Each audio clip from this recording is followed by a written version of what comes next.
Supreme court के अभी जो अरावली हिल्स का जो फैसला है, सुप्रीम कोर्ट के हालिया फैसले के बाद 90% से ज्यादा अरावली पहाड़ियों को अब अरावली नहीं माना जाएगा। अरावली हिल्स जो दिल्ली एनसीआर के आसपास एक लौती हिल रेंज है, खनन और निर्माण के लिए इस जगह को खोल दिया जाएगा। हम सबको वो नुकसान होने वाला है। बहुत पुराने पहाड़ हैं अरावली, हिमालय से ज्यादा पुराने। सुप्रीम कोर्ट ने अनुमति दे दी है कि अगर वो 100 मीटर से नीचे गए उसको जो चाहो कर सकते हो, समतल कर दो, फोड़ दो, फाड़ दो, जो करना है। ये मामला जो है अरावली के नाश का नहीं है, ये मामला गरीबों के नाश का है। नुकसान उनको होने वाला है, तो इसलिए आप पा रहे हो कि आवाजें बहुत कम उठ रही हैं। जिनका फायदा होना है वो सब ताकतवर लोग हैं, वो मुट्ठी भर लोग हैं पर बहुत बहुत ताकतवर हैं। पर्यावरण जब भी बर्बाद किया जाता है, जिन्होंने बर्बाद किया उन्हें नहीं भुगतना पड़ता। जिनका कोई कसूर नहीं है या बहुत कम कसूर है, भुगतना उनको पड़ता है। क्लाइमेट चेंज को रोकने की जिनके पास ताकत है वही जिम्मेदार है क्लाइमेट चेंज करने के लिए, लेकिन वो रोके क्यों जब वो भुगत नहीं रहे हैं। पर वो नहीं रोकेंगे, नहीं रोकेंगे, नहीं रोकेंगे। उन्हें दिखाई नहीं देता कि जिन अमीरों को और नेताओं को और सेलिब्रिटीज को और बाबाओं को तुम अपना आदर्श बनाते हो और पूछते हो, वही तुम्हारी जिंदगी खा रही है। जब अरावली कटेंगी तो दो बातें होंगी।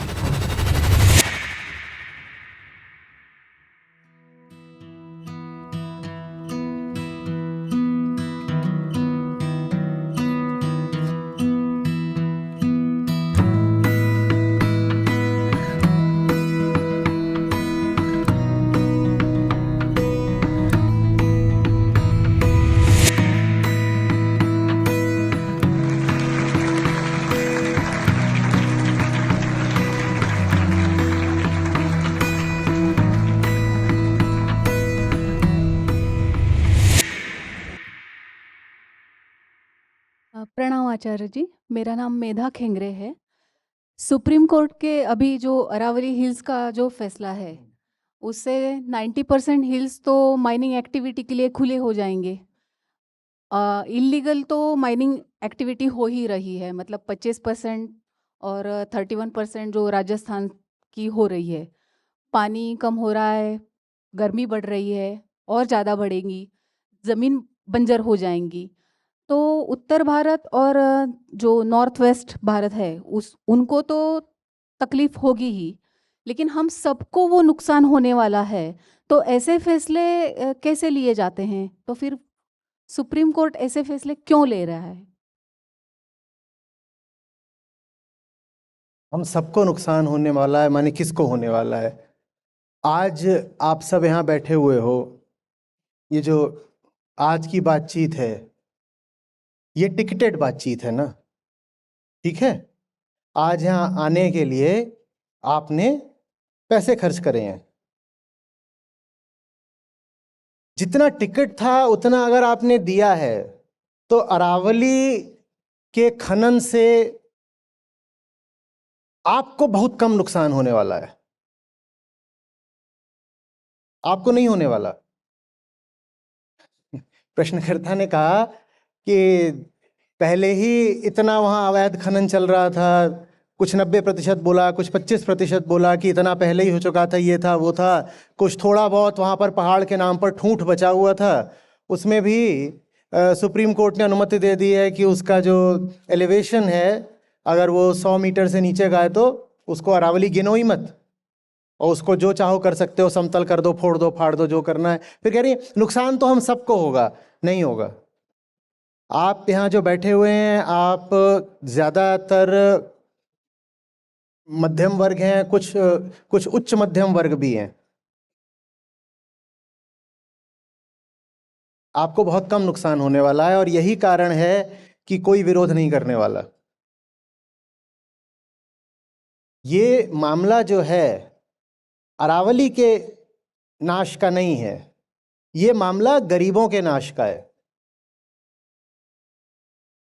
भारत में जो मध्यम वर्ग है, मिडिल क्लास, वो बहुत बड़ी नहीं है।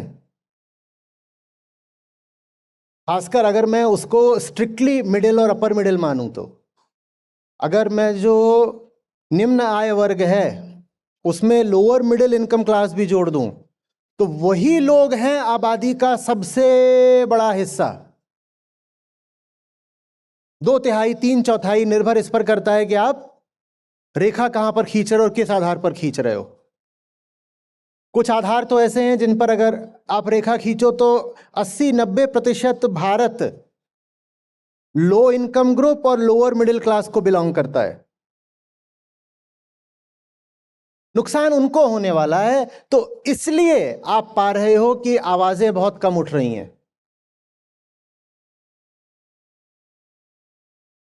ये मामला जो है इन्वायरमेंटल इनजस्टिस का है, क्लाइमेट इनजस्टिस का है, डिस्ट्रीब्यूशनल इनजस्टिस का है, जलवायु अन्याय, पर्यावरणीय अन्याय, वितरणात्मक अन्याय। कैसे वितरण माने क्या? बांटना। कैसे? अरावली कटेंगी, और अब ये मुद्दा हफ्ते भर पुराना करीब हो गया, तो आप लोगों ने, मैं इतना उम्मीद करता हूं सामान्य ज्ञान के नाते, जो इसका साधारण विवरण है वो तो पढ़ ही रखा होगा ना अखबारों में। सर हिल नहीं रहे हैं। इतनी दूर का है क्या राजस्थान, महाराष्ट्र, गुजरात? राजस्थान मतलब पड़ोसी का पड़ोसी ही है भाई, तो पता है ना, इसके जो बेसिक फैक्ट्स है वो तो पता ही है ना। जब अरावली कटेंगी तो दो बातें होंगी, किसी का फायदा किसी का नुकसान, किसी का फायदा किसी का नुकसान। अब अरावली माने एक पर्वत श्रृंखला, वो तो अपने आप में चेतन है नहीं, वो तो कॉन्शियस है नहीं, तो उसका क्या नुकसान हो जाएगा? ठीक है, बहुत ज्यादा उस पर हरियाली भी नहीं है, पत्थर ही हैं ज्यादा, बहुत पुराने पहाड़ हैं अरावली, हिमालय से ज्यादा पुराने हैं, और इतने पुराने हैं कि घिस घिस करके अब उनका जो कद भी है वो बहुत ऊंचा नहीं रह गया। तो किसी का नुकसान होना है, किसी का फायदा होना है। जिनका फायदा होना है वो सब ताकतवर लोग हैं, वो मुट्ठी भर लोग हैं पर बहुत बहुत ताकतवर हैं। ये मामला सिर्फ एनवायरमेंटल डिस्ट्रक्शन का नहीं है, ये मामला इकोनॉमिक इनजस्टिस का है। और जिनका नुकसान होना है वो बहुत बड़ी तादाद में, बहुमत में हैं, पर वो सब गरीब लोग हैं। तो ये कुल मिलाकर के खेल ये है कि अरावली के कटने से गरीबों के पास जो रहा सहा बचा खुचा थोड़ा बहुत भी है वो और ज्यादा अमीरों की तरफ चला जाएगा। आप कहेंगे अमीर तो अमीर है, उसे गरीब को लूटने की क्या पड़ी है? इसलिए क्योंकि गरीब बहुत ज्यादा है, इतने ज्यादा है गरीब कि उनसे थोड़ा थोड़ा भी लूटा तो काफी हो जाता है। और फिर बात लालच की है, होगा गरीब, मुझे तो उसको लूटना है क्योंकि मेरे पास लालच है। क्या होने वाला है? तो हमने कह दिया 100 मीटर से नीचे है तो उसको हम मानेंगे ही नहीं कि पर्वत श्रृंखला है, मानेंगे ही नहीं। तो क्या होगा उसका? वहां पर होगी ड्रिलिंग और ब्लास्टिंग, शुरुआत इससे होगी। ठीक है, ड्रिलिंग ब्लास्टिंग होगी तो वहां पर उड़ेगी जबरदस्त किस्म की धूल।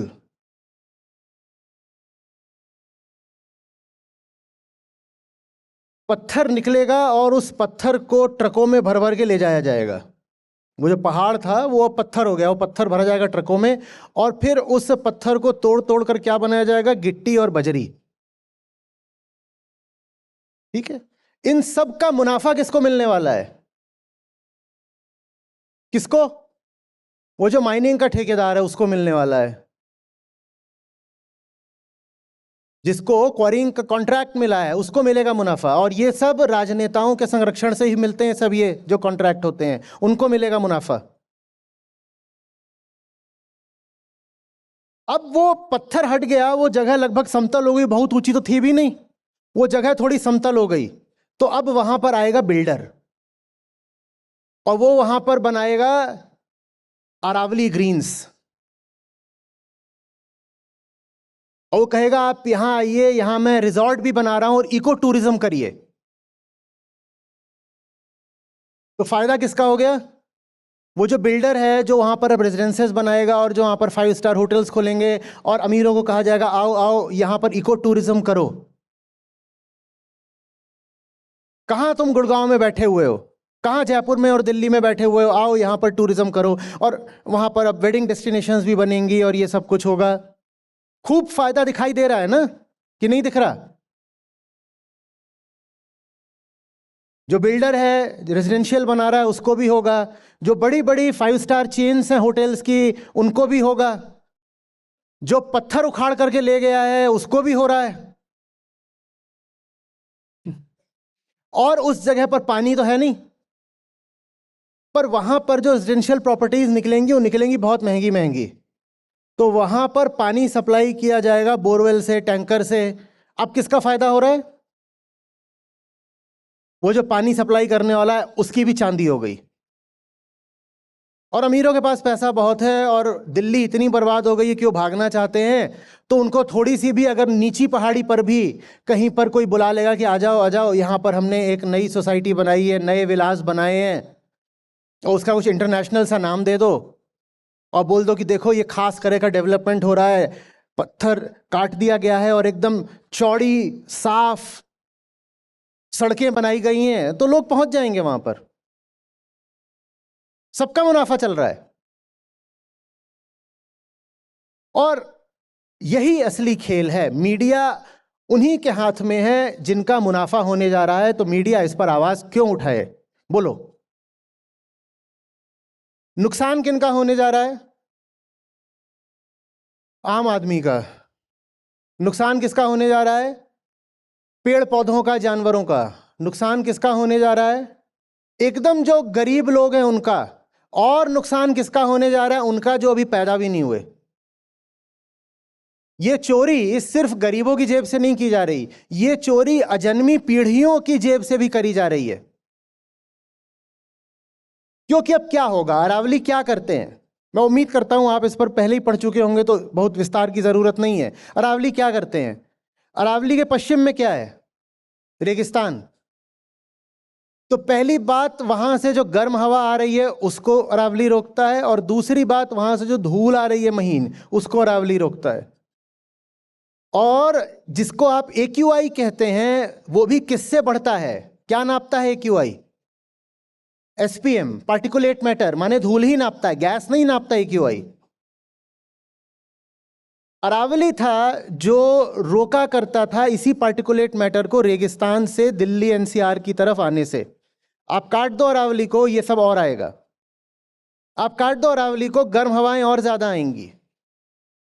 उन गर्म हवाओं से अमीरों को कोई फर्क नहीं पड़ने वाला, उनके पास AC हैं। उस धूल से अमीरों को कोई फर्क नहीं पड़ने वाला, उनके पास फिल्टर्स हैं, प्योरीफायर्स हैं। और क्या करता था अरावली? अरावली जब, एक तो वहां पहले ही बारिश बहुत नहीं पड़ती है। क्यों नहीं पड़ती? क्योंकि अरावली का जो कद है बहुत ऊंचा नहीं है, ठीक है। और जो मॉनसून की हवाएं होती हैं वो भी अरावली को ऐसे 90 अंश के कोण पर नहीं मारती हैं, वो ओब्लिकली मारती हैं अरावली को।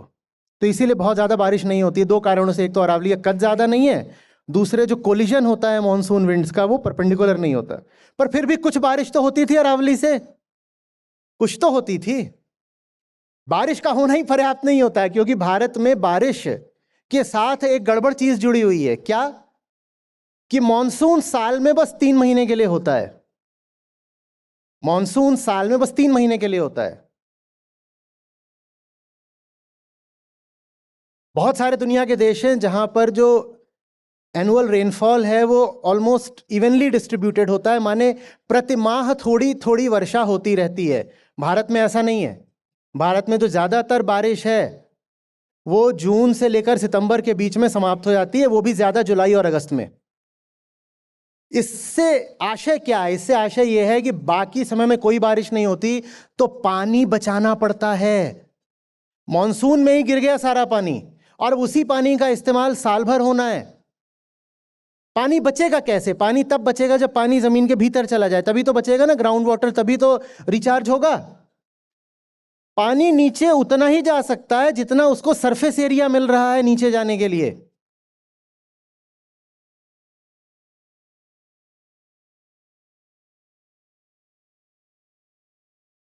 इसको पूरा फैला दूं ऐसे, ठीक है, इसको पूरा फैला दूं और इसको किसी सतह पर रख दूं और फिर इसमें पानी डालूं तो ये कितना पानी सोखेगा? और अगर इसको एकदम ही ऐसा कर दूं और फिर इस पे पानी डालूं तब कब सोखेगा? जब इसका सरफेस एरिया ज्यादा होगा। अब जो पहाड़ी सतह होती है वो ऐसी होती है, असमतल, अनइवन, तो एब्जॉर्प्शन के लिए सरफेस एरिया बढ़ जाता है। तो अरावली, वो जो थोड़ी बहुत बारिश होती है, थोड़ी बहुत कीमती बारिश, उसी से काम चलना है राजस्थान का, हरियाणा का और दिल्ली का। अरावली अपनी असमतल सतह के कारण उस पानी को नीचे जाने का ज्यादा मौका देता है। आपने उसको क्या बना दिया?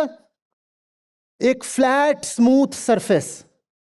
तो पानी गिरेगा और बह जाएगा। बह जाने से पहली बात तो वो अंदर नहीं गया, तो ग्राउंड वाटर, एक्वीफर, इन्हें कुछ मिला नहीं। दूसरी बात, ये जो बह गया, ये इकट्ठे बह गया तो अब आएगी बाढ़। जो पानी सतह से नीचे चला जाना चाहिए था वो नीचे जाने की जगह एक साथ बह गया, क्योंकि मानसून एक साथ होते हैं 2 महीने में बस। वो बह गया, वो बहेगा तो बाढ़ आएगी। बाढ़ में कौन बहेगा? अमीर लोग नहीं, वहीं पे जो गांव न वाले, बस्ती वाले नीचे रहते हैं वो सब बह जाएंगे। उनके पास ना पैसा है ना आवाज है, तो उनकी कौन सुनने वाला है? हम गलत कह रहे हैं अगर हम कह रहे हैं कि अरे अरावली बचाओ। ये बात अरावली बचाने की है ही नहीं, ये बात आम आदमी को बचाने की है। भारत में, दुनिया में इनकम इनइक्वालिटी लगभग सबसे ज्यादा है। भारत में जो शीर्ष 10-20 लाख लोग हैं इनकम में, वो उतने ही अमीर हैं जितने शीर्ष 10-20 लाख अमेरिकन या 10-20 लाख यूरोपियन। इस बात को अच्छे समझो। भारत में अगर इनकम की लिस्ट बनाई जाए तो जो टॉप 1 या 2 मिलियन हैं, सबसे ज्यादा आय वाले 10 या 20 लाख लोग, उनकी उतनी ही इनकम है जितनी सबसे ज्यादा आय वाले अमेरिकन या यूरोपियन लोगों की। भारत इतना अमीर है, पर वो सारा पैसा सिर्फ ऊपर के 0.1 या 0.5 लोगों के हाथ में है। भारत बहुत बहुत अमीर है, पर वो सारा पैसा चंद हाथों में है। और ये जो अभी हो रहा है अरावली के साथ, वो उसी लंबी चलती श्रृंखला की एक और कड़ी है, जिसमें गरीब के पास जो इतना सा भी है उससे नोच करके अमीर को दे दिया जा रहा है। यही है इनकम इनइक्वालिटी।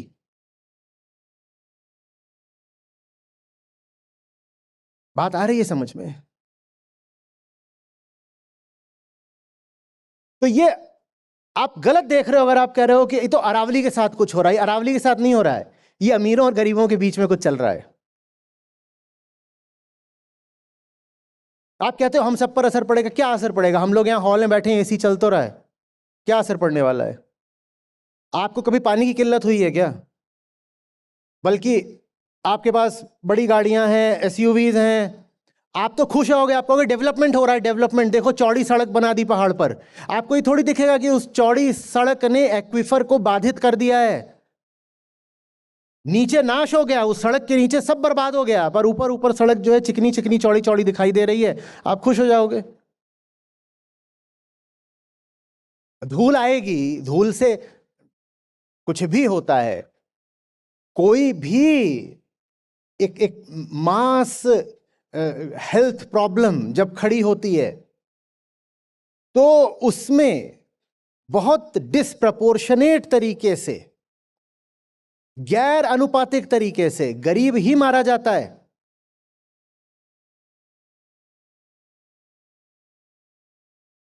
आप पत्थर तोड़ रहे हो, उसमें से धूल उड़ रही है ना, वो धूल क्या वो लोग सूंघ रहे हैं जिनके घर में उस पत्थर की अब टाइल्स लगने वाली हैं? उन्हीं पत्थरों की टाइल्स लगेंगी अमीरों के घरों में। पर जब वो खनन चल रहा था और उससे जो माइक्रो पार्टिकल्स उठते हैं खनन से, वो क्या उन अमीरों की नाक में गए थे?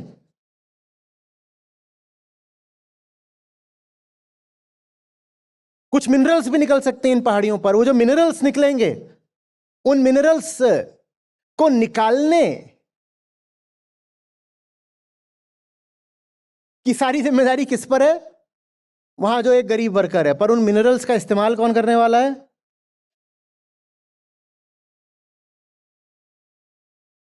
रात में अपने ज्यादा सरफेस एरिया के कारण अरावली ठंडी हो जाती है।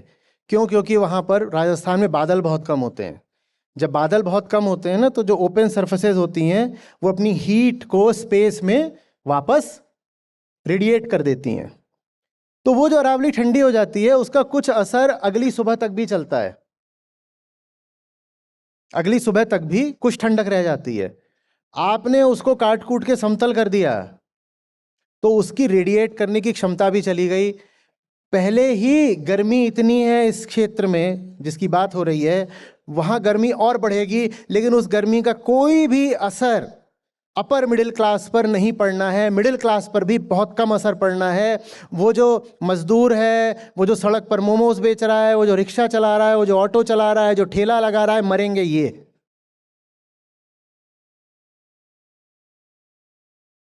या जो गार्ड हैं, जो जा करके यहाँ पर इधर उधर की बस्तियों में रहते हैं, बाहर ड्यूटी कर रहे होते हैं आपके घरों के बाहर, ये मरेंगे। या वो जो घर पे आते हैं फूड डिलीवरी करने, भुगतेंगे ये।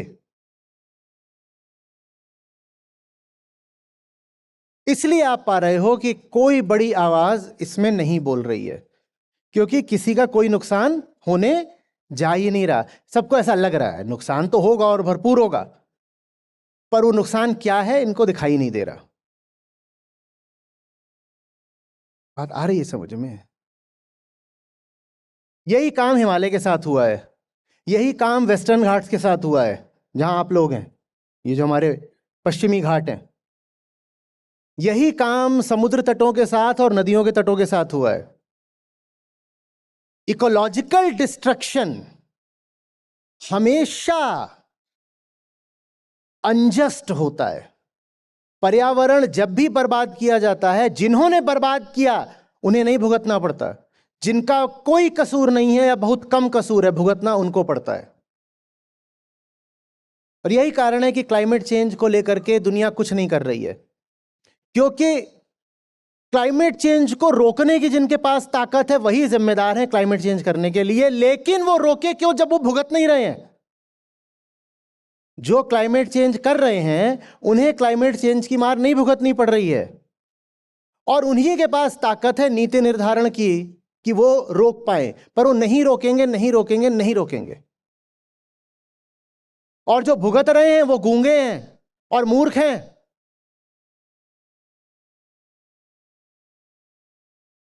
उन्हें दिखाई ही नहीं देता कि जिन अमीरों को और नेताओं को और सेलिब्रिटीज को और बाबाओं को तुम अपना आदर्श बनाते हो और पूजते हो, वही तुम्हारी जिंदगी खा रहे हैं।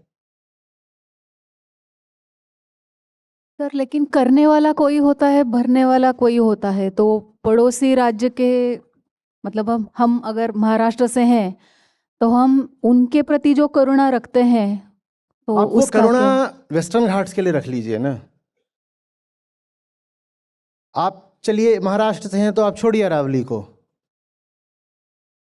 भारत का सबसे रिच लेकिन सबसे सेंसिटिव और थ्रेटेंड इकोलॉजिकल हॉटस्पॉट तो महाराष्ट्र में ही है।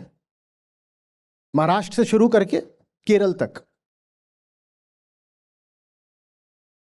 आप उसका ही ख्याल रख लो।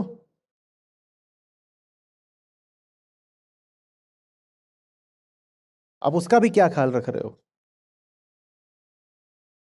बड़ा अच्छा लगता है, वो कहते हैं फार्म हाउसेस बन रहे हैं, फार्म हाउसेस, शहर से दूर पहाड़ काटकर फार्म हाउसेस बन रहे हैं। हमें भी लगता है अब हम प्रकृति के करीब आ गए। प्रकृति को बर्बाद करके तुम प्रकृति के करीब आ गए हो, चलो बढ़िया है, हमारे पास फार्म हाउस है।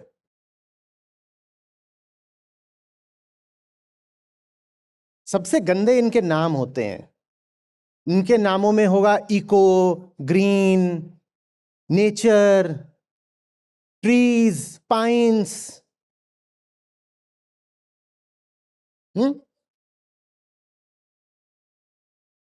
The singing river, the blue sky, और वहां पर एक एक यूनिट होगी 5-5 करोड़ की, 5 करोड़ से शुरू करके 5 करोड़ से 25 करोड़ तक, और नाम उसका ऐसे दिया जाएगा जैसे बिल्कुल जंगल ही है। और हकीकत यह है कि जंगल को काट कर वो सब बनाया गया है, जंगल था। फिर जितने धनाढ्य लोग हैं जब जाएंगे तो उन्हें गोल्फ भी खेलना होगा, और वो बड़ी ग्रीन सी जगह लगती है ना गोल्फ का मैदान। वो जो ग्रीन है वो बस घास है। वो उतनी बड़ी जो जगह है जहां पर आप खड़े हो जाते हो वो बग्गी लेकर के, इतनी बड़ी जो जगह है वहां सिर्फ घास कैसे बची? वहां पहले क्या रहा होगा? क्या रहा होगा? वो जंगल था। अमीरों के पसंदीदा खेल भी इकोलॉजिकली डिस्ट्रक्टिव होते हैं। बहुत सारे गोल्फ ग्राउंड्स बनने वाले हैं। और फिर सुप्रीम कोर्ट इस मामले को देख रहा है, बेहतर क्वालिफाइड है, बेहतर जानते होंगे, लेकिन मैं जहां से देख रहा हूं ये संविधान के अनुच्छेद 21 का उल्लंघन है, राइट टू लाइफ का। क्योंकि राइट टू लाइफ खुद सर्वोच्च न्यायालय की परिभाषा के अनुसार राइट टू लाइफ में right to health, right to dignity, ये सब आता है। राइट टू लाइफ माने right to a dignified life.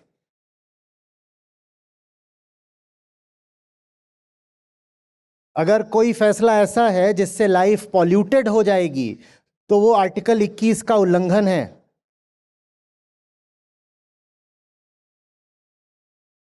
नमस्ते आचार्य जी। सो फर्स्ट ऑफ ऑल मैं आपका धन्यवाद करना चाहता हूँ।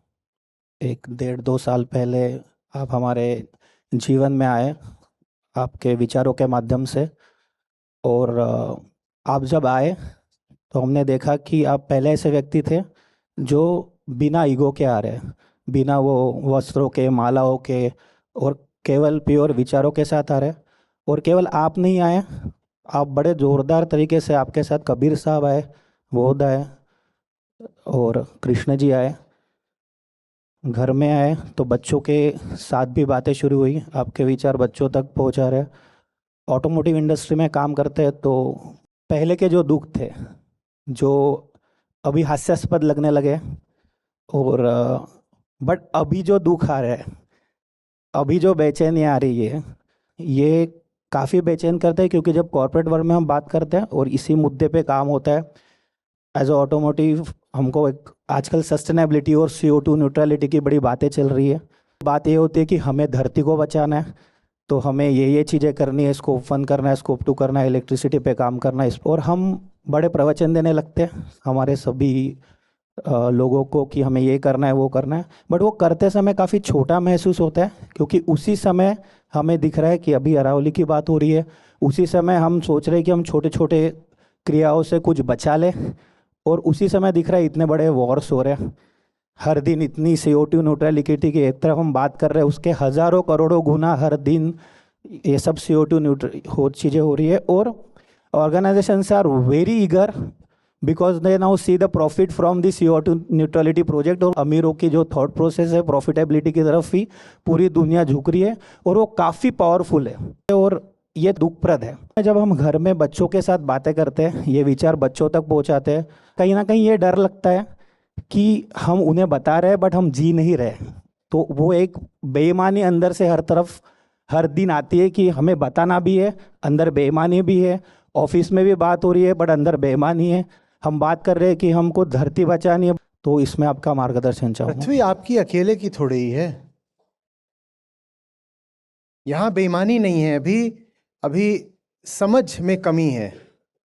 आप सोच रहे हो कि गीता आपकी ज़िंदगी में आ गई या संतवाणी आ गई तो आप किसी तरह के महामानव बन जाओगे, और आप जा कर के खड़े होकर के वहाँ पर जो स्टोन क्रशर चल रहा होगा या जो JCB लगी होंगी, आप ऐसे करोगे, उनको रोक लोगे? आप ऐसे कर लोगे क्या? भगवत गीता से आशय क्या आपने श्री कृष्ण की उस कथा से लिया कि उन्होंने सूरज को पहले अस्त करा दिया और फिर कहा बाहर आ जाओ, हाँ भाई मार दो जयद्रथ को? पृथ्वी आपकी अकेले की नहीं है और न आपने अकेले ने नष्ट करी है।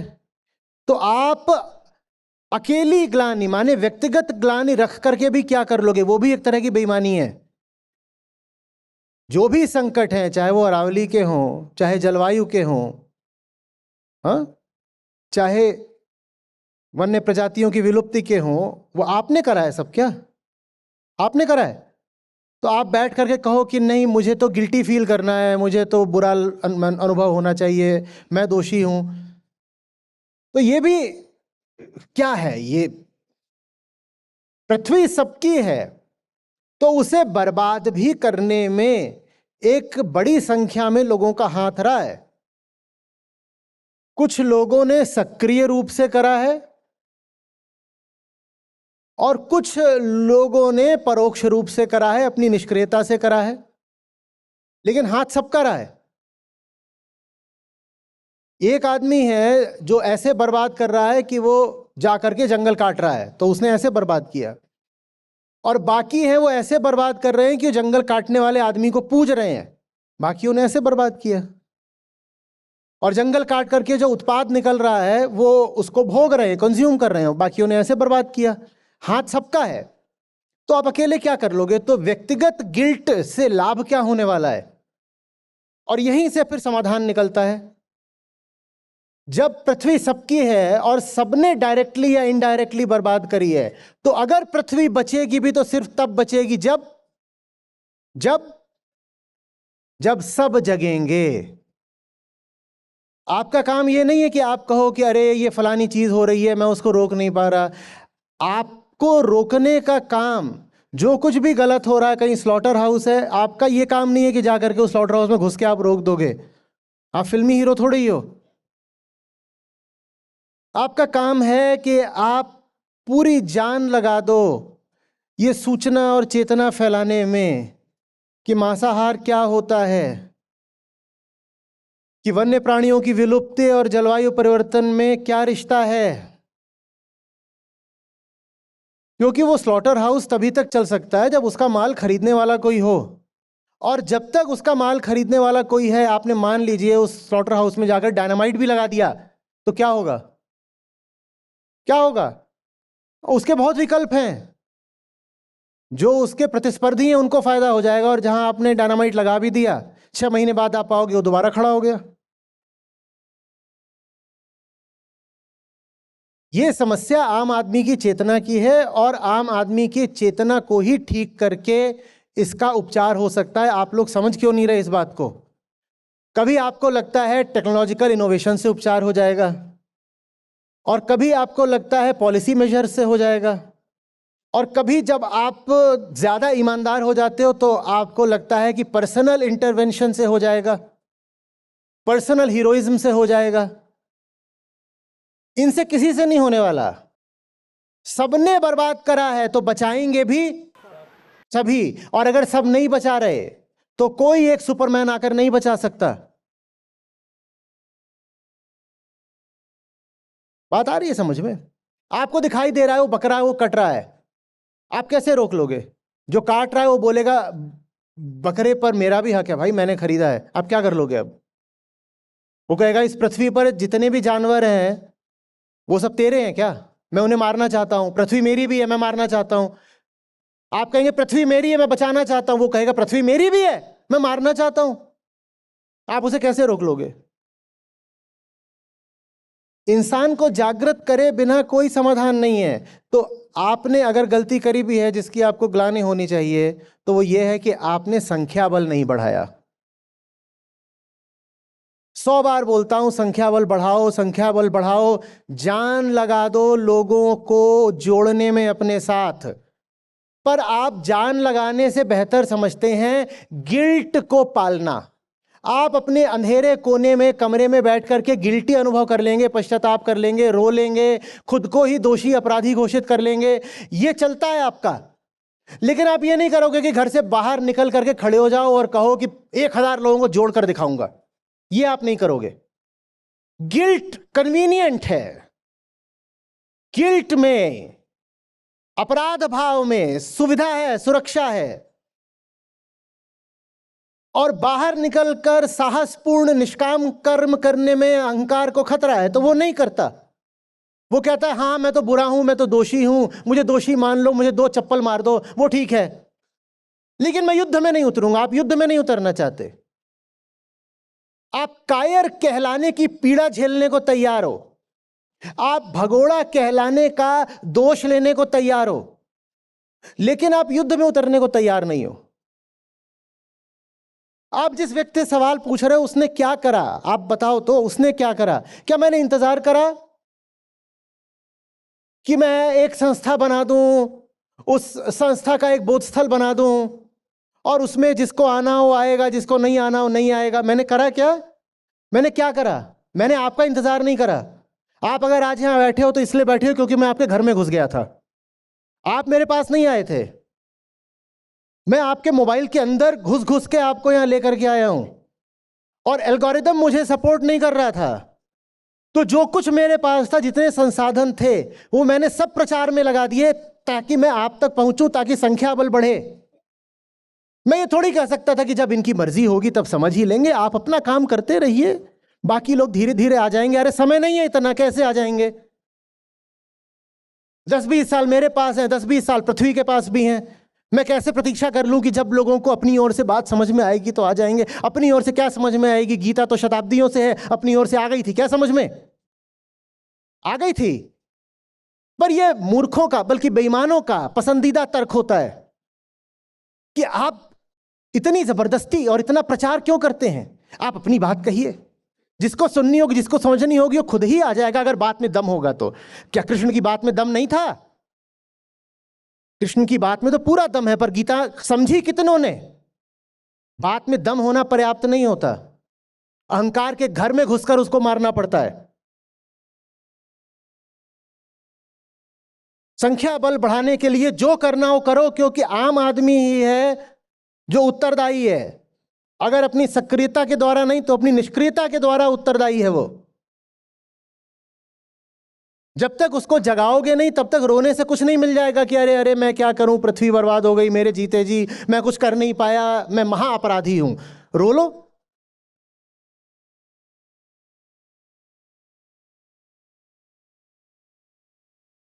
और मुझे सबसे ज्यादा समस्या ना ये जो तथाकथित इज्जतदार लोग होते हैं इनसे होती है, जो कहते हैं भाई देखो हम सीरियस किस्म के लोग हैं, हम थोड़े ही जाकर के अब 5 लोगों को इकट्ठा करेंगे, उनको कुछ बताएंगे। हम तो बस मतलब हम खुद समझ रहे हैं, हम खुद सुन रहे हैं। भाई ये कृष्णमूर्ति का समय नहीं है कि आपने बहुत अपनी ऊंची जगह पर बैठ करके बातें बोल दी, जिसको सुननी है सुनी, जिसको नहीं सुननी तो नहीं सुनी। ये समय घर में घुसने का है, ये समय अपमान का दर्द उठाने का है, उसके पास भी जाने का है जिसके पास पता है जाओगे तो वो आपके मुंह पर थूक देगा, फिर भी उसके पास जाओ।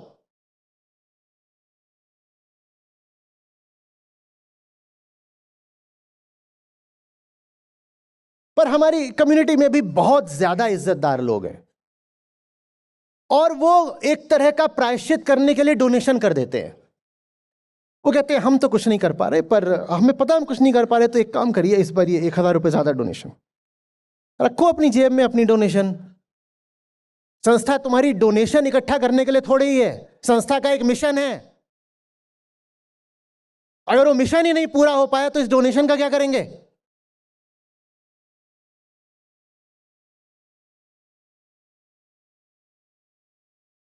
और थोड़ा सा समय है।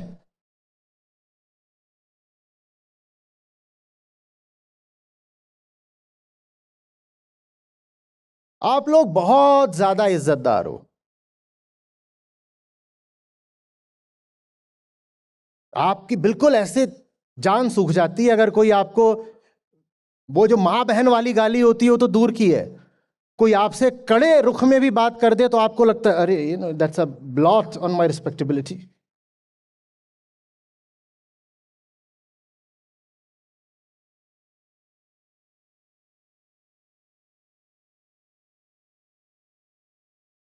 मुझे कई बार सलाह दी गई है कि YouTube पर जो कमेंट्स आते हैं उनको मॉडरेट क्यों करवाते हैं।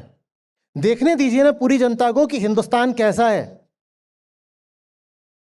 मैंने कहा भाई देखो, अगर विरोध आ रहा हो तो विरोध बिल्कुल पब्लिश कर दो, कमेंट में जो भी हो। डिसेंट से, विरोध से, असहमति से मुझे कोई समस्या नहीं है, पर कहीं कोई विरोध नहीं है, कोई असहमति नहीं है, सिर्फ और सिर्फ गालियां हैं। गालियां,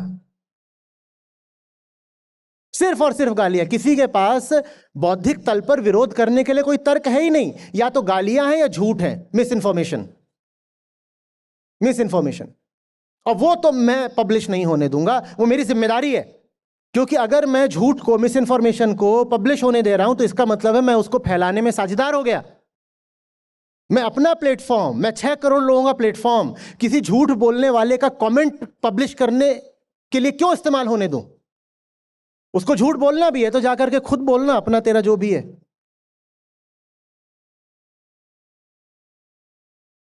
पर हम वो गालियां खाते हैं, रोज खाते हैं। आपको गाली खाने से बहुत समस्या है।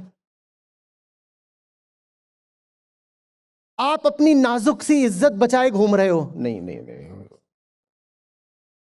No no no. किसी को वीडियो फॉरवर्ड करते भी हो, कई बार देखता हूं लोग दिखाते हैं कि फॉरवर्ड करा है हमने किसी को, उसका व्हाट्सएप स्क्रीनशॉट भेज देंगे कि आचार्य जी का वीडियो देखो। तो उसमें क्या लिखा हुआ है? You may consider listening to him. क्या ये तुमने फ्री स्पीच की वर्कशॉप चला रखी है? क्या है ये? खुद तो कह रहे हो कि तुम्हें इतना फायदा हुआ है कि तुम्हारी जिंदगी बदल गई, तो बाहर आकर के घोषणा क्यों नहीं करते हो उसी आदमी के सामने जिसको ही फॉरवर्ड कर रहे हो? क्या नहीं है तुम्हारे पास? ईमानदारी नहीं है कि ग्रेटिट्यूड नहीं है? बोलो ना उसको। ये लिख के क्यों भेज रहे हो कि दिस कैन बी कंसिडर्ड? लिखो this man changed my life. और इसलिए नहीं कि ये जो आदमी खड़ा है वो तुम्हारा अनुग्रह या ग्रेटिट्यूड साथ लेकर मरेगा, इसलिए क्योंकि जब ये लिखोगे तो बात फैलेगी। और इसलिए क्योंकि ये बात जो तुम लिखोगे वो झूठ नहीं है, वो सच है। और सच नहीं है तो मत लिखना। पर खुद ही मेरे सामने आकर बोलते हो, अभी आपने बोला आचार्य जी आपने मेरी जिंदगी बदल दी, ये कर दिया, वो कर दिया, ये कर दिया, तो मुझे क्यों बता रहे हो यार? जाकर पूरी दुनिया को बताओ ना। पूरी दुनिया को तो तुम बताते नहीं। जब पूरी दुनिया को बताते नहीं तो संख्या बल बढ़ता नहीं। जब संख्या बल नहीं बढ़ता तो इस प्लेनेटरी क्राइसिस को कैसे रोके हम?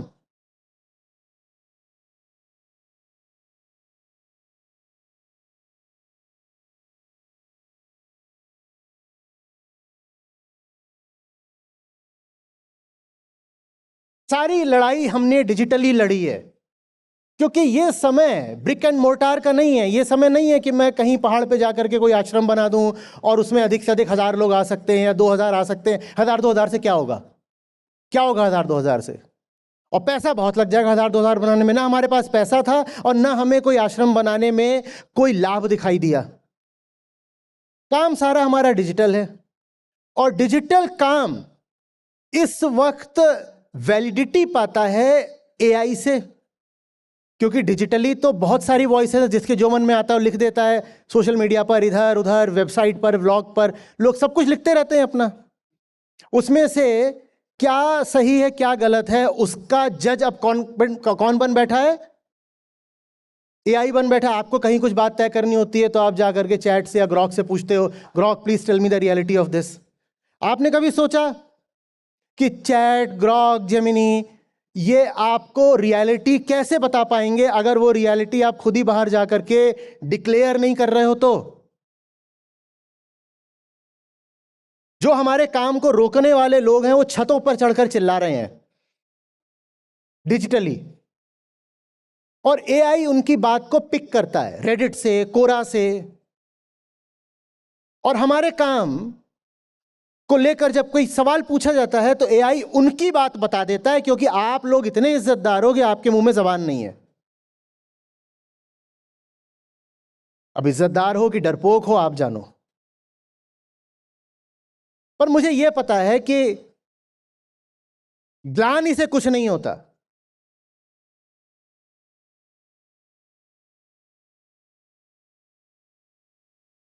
अपने आप को कहना मैं रह गया, मैं तो क्या करूं, मेरी नीयत अच्छी थी पर मैं कुछ कर नहीं पाया आचार्य जी आपके लिए, या कि इस पृथ्वी के लिए कुछ कर नहीं पाया।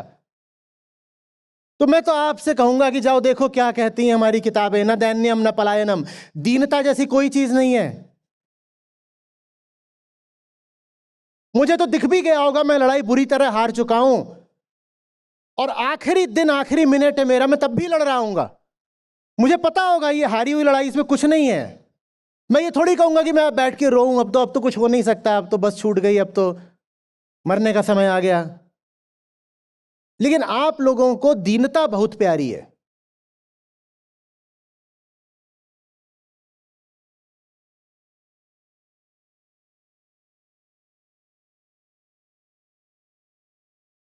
इतनी बार बोला वेदांत में मजबूरी विवशता ऐसी कोई चीज होती नहीं है। क्यों कह रहे हो कि मैं इस वजह से रुका हुआ हूं? कोई वजह नहीं है। और ये तुमसे कहा नहीं जा रहा है कि सुबह की फ्लाइट लेकर के ब्राजील चले जाओ और अमेजन की आग को तुम्हें अकेले और निहत्थे बुझाना है। ये बोला क्या? ऐसा बोला? कोई असंभव काम करना है? जिन गांवों में, जिन शहरों में, जिन सोसाइटीज में, जिन मेट्रोज में आप रह रहे हैं, वहीं पर जितने ज्यादा लोगों को हो सके, सैकड़ों को, हजारों को आपको जगाना है, ये करना है।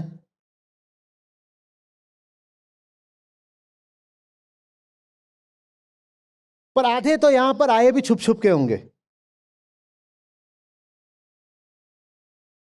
कईयों की धुकधुकी बंधी होगी कि कहीं अकाउंट स्टेटमेंट में दिख ना जाए यहां का टिकट खरीदा है, तो उन्होंने अपने किसी दोस्त वगैरह के खाते से खरीदा होगा।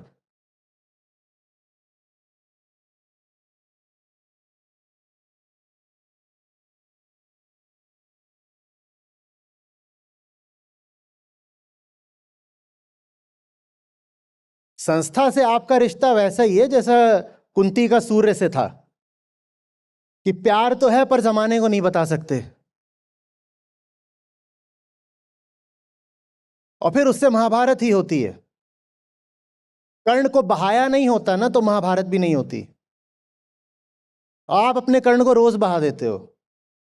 और सूर्य का अस्त होगा, यहां कोई देवता नहीं खड़ा हुआ है, ये सूरज तो ढलेगा, फिर ग्लानि करते रह जाना।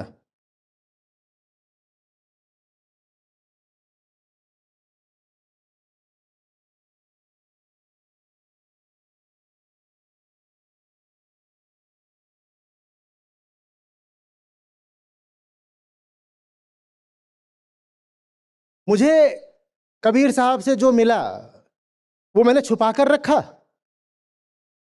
कमरा बंद करके, बाथरूम बंद करके, धीरे धीरे चुपके चुपके गाता था, या निकला जमाने में और दहाड़ दिया? बोलो।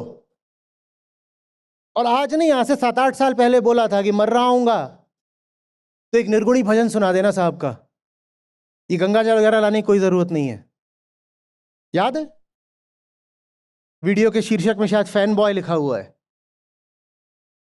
तो मुझे तो अगर प्यार है तो मैंने ऐलान भी किया।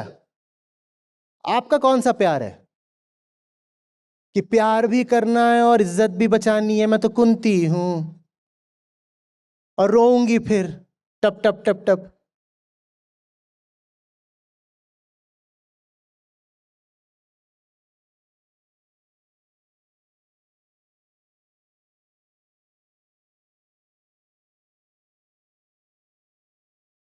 नहीं है समय आंसू बहाने का भी। बहुत दुख हो रहा हो अपने आसपास जो हो रहा है उसको देखकर, तो भी आंसू मत बहाओ। दुख जितना बढ़े उतना हथियार उठाओ, लड़ो। आंसू बहा के क्या मिलेगा?